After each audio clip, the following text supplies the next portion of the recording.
Hello beautiful people, my name is Agbaje Onome from Nebo TV. I hope we are all staying safe. It's a great pleasure to have you once again on Nebo TV.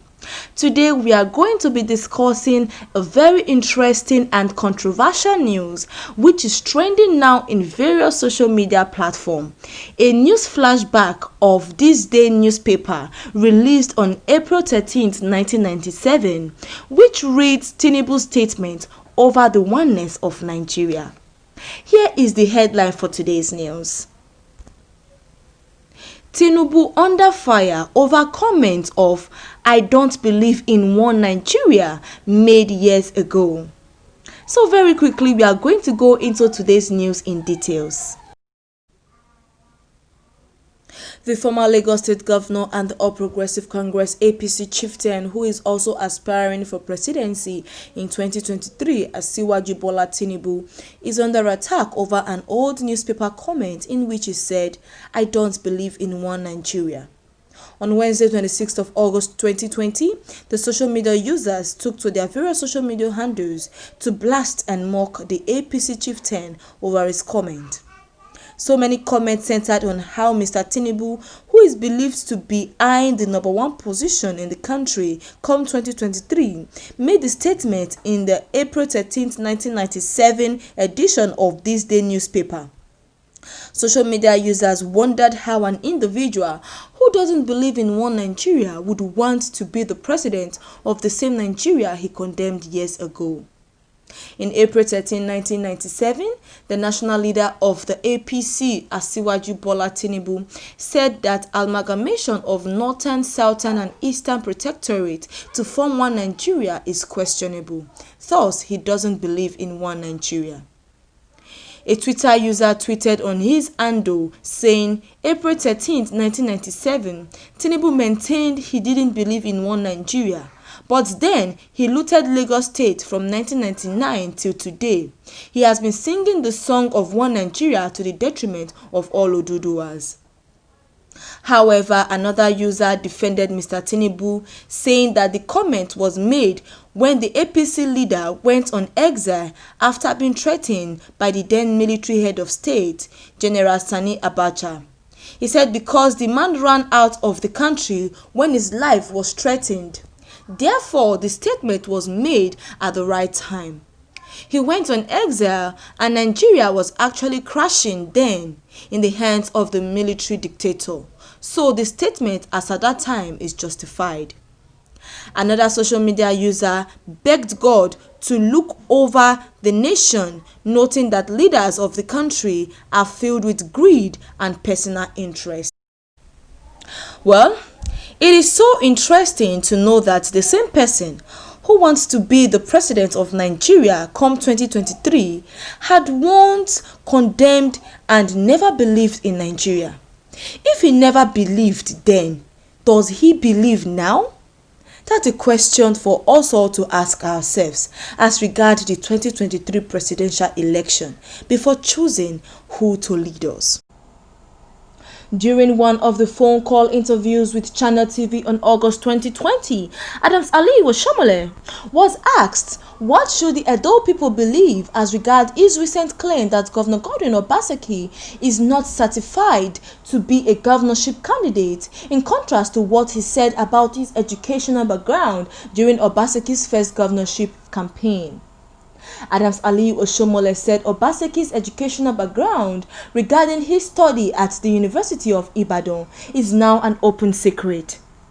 He said few months after APC had elected Governor Obaseki, PDP went to court. It was through PDP court action that APC discovered that contrary to Obaseki's claim, he actually has 4 discredibility. He had 3 credits and you cannot proceed to University of Ibadan with 3 credits.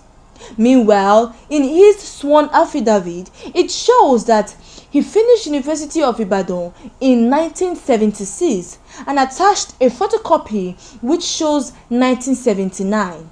And PDP went to court to show that Governor Obaseki forged his certificate. He could not have possibly gained admission to the University of Ibadan with 3 credits, namely Christian Religion Studies, geography, and history. According to Oshiomhole, from the court document filed by PDP, he then knew that Governor Godwin Obaseki had lied to him.